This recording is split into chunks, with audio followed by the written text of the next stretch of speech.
5 minutitos nos separan de las 10 de la mañana. Es momento de recibir al doctor Pablo Schiavi. Abrimos la columna legal de Arriba Gente. Hoy el tema para conversar tiene que ver con la prisión domiciliaria. Bueno, hay casos disparadores para que podamos conversar sobre este tema. Bienvenido, Schiavi. Vamos a solucionarte el micrófono, que estamos con algunas dificultades. Así que vamos con Vero y algunos consejos. Pensando en el almuerzo, Vero, ya tengo hambre. La verdad, ahora me dieron ganas de comer una buena pasta, por ejemplo, y acompañada con lo mejor es queso rallado artesano. El mejor queso parmesano rallado se llama artesano. Rico, sabroso, bien sazonado, sin procesar. No contiene ni fécula ni almidón. Es queso, como más te guste, fino o en hebras y del tamaño que quieras. Queso rallado artesano es libre de gluten, apto para celíacos. Busca queso rallado artesano en Jean, tienda inglesa, Macromercado, Disco, Devoto y los mejores comercios de plaza. El mejor queso rallado es uruguayo y se llama artesano. www.artesano.com.uy. Bueno, ahora sí, Schiavi, bienvenido. ¿Cómo andás? Buen día. Buenos días, ¿cómo estás? Muy bien. ¿Todo bien? Veo que está Lorena contenta por lo que pasó el sábado. Por supuesto. La risa va por barrios, dicen. Hay que felicitar a la gente de Liverpool, sí. Schiavi, hablemos de prisión domiciliaria. Quizá el caso más reciente donde ese tema estuvo un poco en discusión fue el caso de Radiccioni, ¿no? Que mató a sus dos socios y que si bien Fiscalía pidió que la prisión preventiva no fuera domiciliaria, la justicia lo negó. ¿Qué prevé la ley en cuanto a prisión domiciliaria? Bien, ahí lo primero que tenemos que señalar, o sea que cuando pasa lo que ocurrió, este hecho trágico, la persona está hoy está con esas medidas preventivas de 180 días después de la formalización, porque ya fue formalizado. Y lo que ocurrió la semana pasada, que es bien importante, es que hubo, a pedido de la Fiscalía y también de la Defensa, un cambio en la carátula. O sea, pasado de ser un doble homicidio simple a ser un homicidio especialmente agravado, que eso tiene dos consecuencias que son bien importantes. En principio, en primer lugar, obviamente la suba de las penas en caso de que sea condenado, porque ahora la Fiscalía tiene que pedir la condena, que pasaron de una mínima de 2 años a 12 de máxima, a una mínima de 15 años, a una máxima de 30 años, que teniendo en cuenta la gravedad de los hechos y la edad de la persona imputada, o sea, es como que si termina siendo condenado por eso, pasaría a ser como una especie de perpetua. Lo otro también es que al cambiar la carátula no va a haber posibilidad de juicio abreviado, o sea, eso también es otra consecuencia importante. Y, como decía Lorena, lo que queda en la discusión es por qué, la jueza del caso no hizo lugar a un nuevo pedido de la fiscal de que espere, digamos, su condena en prisión. Eso fue un poco lo que tenemos que contextualizar. La jueza tiene amparo para hacer eso, porque en estos casos, y después de la reforma que tuvo nuestro código, o sea, la prisión preventiva es como una especie de excepción y se tienen que probar una serie de elementos, por ejemplo, que se entorpezca la investigación, el peligro de fuga, que las vítimas estén en riesgo, entre otras valoraciones que hace la justicia. Obviamente la fiscal no está de acuerdo con eso porque pidió que espere la condena en prisión y se apeló, o sea que eso todavía, esa decisión de la justicia de que permanezca en su casa, si bien hoy es efectiva, no está firme en ese sentido porque puede ser revocada por un tribunal de apelaciones. Pero en los hechos esto tiene un máximo de 180 días y seguramente cuando haya esa audiencia para condenar a la persona, que todavía está formalizado, seguramente vaya a prisión por la pena, seguramente una pena máxima, ¿no? Pero hay un tema que siempre también está involucrado en estos temas, que es la edad de quien sea formalizado, quien sea condenado, y pienso también en los casos, por ejemplo, de quienes están presos por casos de lesa humanidad, que también han estado en el tapete por este tema de lo que es prisión domiciliaria, de lo que son prisiones especiales. ¿Qué pasa con la edad? Bueno, a ver, la edad es en nuestro país y en buena parte de los países de la región y del mundo, es un condicionante en algunos casos para, si bien vos podés ser formalizado o imputado por determinados delitos, por cuestiones de salud cumplís tu condena en domicilio. Ese es un poco el criterio. Obviamente todo eso requiere dictámenes médicos que así lo indiquen, o sea que por ejemplo, vos como defensa digas, no, mirá, bárbaro, va a cumplir la condena, pero razones de salud o razones de edad no hacen conveniente su reclusión en una prisión, y a veces también, por el estado de las condiciones que tenemos las cárceles, también es otro elemento que pueden ser perjudiciales para la salud. Pero obviamente eso tiene que ser la excepción y no la regla. En este caso, que yo estuve un poco leyendo, no fue por un tema de edad que no está cumpliendo prisión efectiva. Eso fue por lo menos, al material que yo accedí, no hay elementos para eso.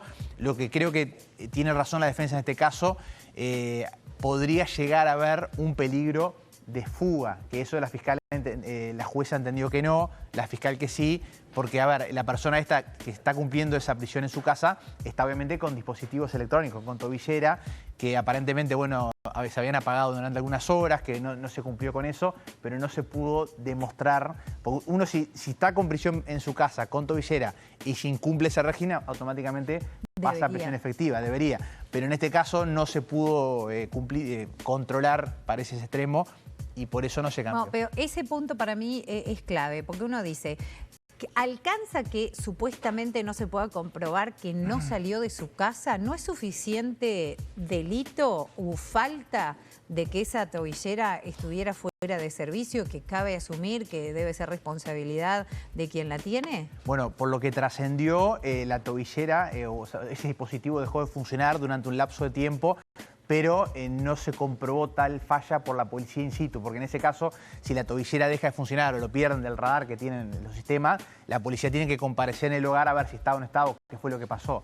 Faltó ese otro extremo para comprobar efectivamente si estaba o no estaba en su domicilio. Quedó eso ahí medio en el tintero, ¿no? Claro, esto también tiene que ver un poco de la confusión con lo que se estuvo discutiendo en el Parlamento de la prisión domiciliaria para mayores de 65 años, ¿no? Lo que se votó cambió, pero bueno, una iniciativa que había surgido de Cabildo Abierto y que desde algunos actores políticos señalaban que era algo a medida para quienes están cursando prisión por lesa humanidad durante la dictadura, ¿no? Sí, son cosas distintas. O sea, en este Digo, caso, como la confusión que se puede generar. Claro. A ver, en el caso puntual eso no primó, o sea, uno ve acá lo que valora la justicia es, bueno, a ver, recuerden que lo que se busca, a ver, ¿cómo explicar? Lo que se busca es que que la gente no vaya a prisión porque por 1000 razones, bueno, salvo casos excepcionales. Es otro aspecto que yo te quería comentar, porque está Uruguay con 15.000 personas privadas de libertad, o sea, el sistema prácticamente desbordado, es el número histórico de cantidad de personas privadas de libertad, y por otro lado también las dificultades que tiene la OSLA, que es el organismo encargado de controlar, para justamente con pocos funcionarios controlar tantas tobilleras, etcétera, y por otro lado también esa sensación que queda que al que le dan prisión domiciliaria tiene como un beneficio que quizá otros no. Bueno, eso es una discusión bien filosófica que excede un poco el derecho. Yo entiendo que, a ver, todos somos conscientes y realistas en que las condiciones carcelarias hoy son lamentables, o sea, han sido cuestionadas, si bien ha habido muchísimos esfuerzos, y hay, entre comillas, como una vez hablamos acá, de cárcel modelo, que a mí no me gusta hablar de cárcel modelo, porque son las cárceles, como están esas cárceles, entre comillas, modelo, es que deberían estar todas las cárceles, es un poco la reflexión que hacemos. Después, obviamente, por temas de tecnología, que antes no había, o sea, antes no había dispositivos electrónicos, yo no podía controlar a la persona que si no estaba en prisión efectiva, si estaba en su casa. Hoy yo tengo esas herramientas y bueno, lo que se busca es que haya otras medidas, obviamente, para cumplir penas que no supongan la privación de libertad. Claro. Salvo casos extremadamente graves. Por ejemplo, no lo dijimos al principio, todo el tema de delitos sexuales está excluido de esto y se presume el riesgo de fuga y van a prisión efectiva. O sea, no es que esto corre para todos. Cualquiera puede acceder. Por eso. El tema es que uno no puede evitar remitirse a distintos casos y pienso en el caso de los narcos muy jóvenes, a los cuales, bueno, se fraguaron algunos expedientes en cuanto a su salud, que no podían cumplir la prisión y terminaron escapándose de la prisión domiciliaria. Bueno, de hecho ese pedido a revisar las prisiones domiciliarias que se habían otorgado. Exacto. ¿No? Y ese tema todavía no ha tenido, ya que lo traemos, hasta ahora la Suprema Corte de Justicia no se ha expedido sobre cómo terminaron esas investigaciones. O sea, claramente eso es la patología y no tiene que ser la realidad, porque obviamente ahí hay responsabilidad profesional, responsabilidad institucional, responsabilidad de los médicos eventualmente si dieron el certificado fuera de lo que corresponde. O sea, hay una serie de cosas, pero eso es porque el sistema no es que funcione mal, sino por conductas personales que obviamente si se prueban son faltas y se podrían llegar hasta eventuales delitos. Pero y no significa también que un poco el sistema funciona mal, porque ahí fallaron controles, ahí hubo cosas que fallaron en el medio para que eso pudiera darse. Pero eso está bien, pero no son todos los casos. O sea, si el sistema funcionara bien aplicando este tipo de procedimientos que hay, yo creo que bajás un poco la tensión carcelaria, porque tampoco te sirve seguir mandando gente presa cuando ni siquiera hay lugar ni condiciones humanas para que estén. O sea, claro, que el objetivo es rehabilitar, ¿no? Bueno, siempre. exacto. Y hay que pensar cuál es la mejor receta de rehabilitación para cada uno de las personas que es condenada. Exacto, ¿no? exacto. Eso lo dice la Constitución del día 1, que obviamente las cárceles tienen que tener un fin de rehabilitación y de reinserción, que podemos discutir toda la tarde después si se cumple. Pero yo igual en este caso yo creo que va a terminar esta persona en prisión efectiva una vez que esté la sentencia de condena, salvo que en el medio, que podría pasar, el Tribunal de Apelaciones revocara la decisión de la jueza de dejarlo en un domicilio particular. Eso también podría ocurrir. Bien, en ese caso sería una vez que ya se forma, o sea, se dé un paso más en el proceso que se No, está eso puede, llevando a ver, nosotros en la última audiencia que hubo, la Fiscalía pidió la prisión efectiva a la espera de la condena, la justicia dijo que no y la Fiscalía apeló esa decisión. Cuando se apela, interviene un tribunal de apelaciones que va a valorar si efectivamente tiene que seguir esperando su condena en domicilio o en prisión. Eso podría ocurrir antes de esa audiencia de condena. Por los tiempos, capaz que tendría que pasar antes. En tu opinión, como profesional, ¿debería ser más extendido aún esta posibilidad de la prisión domiciliaria con esa visión que veníamos conversando, ¿no? De que el objetivo es rehabilitar y quizá, bueno, de alguna manera darle un respiro a las cárceles? Y yo en ese sentido creo que sí. En eso entiendo que es bien importante también controlar que efectivamente se cumpla esa prisión efectiva y que tengamos también los recursos humanos y los sistemas para controlar que esa gente quede en su hogar. Y de hecho los hay. Y de hecho, a ver, la enorme mayoría de los casos se cumple y se cumple bien. Porque aparte, si nos ponemos en la persona de los imputados, más allá del delito que hayan cometido, de que no van a prisión con todo lo que eso implica y estás en tu domicilio, me imagino que ninguno va a querer incumplir eso porque automáticamente sabe que va a cumplir claro, prisión. la clave es lo que comentabas también, que no termine siendo una cantidad de funcionarios teniendo que controlar a las personas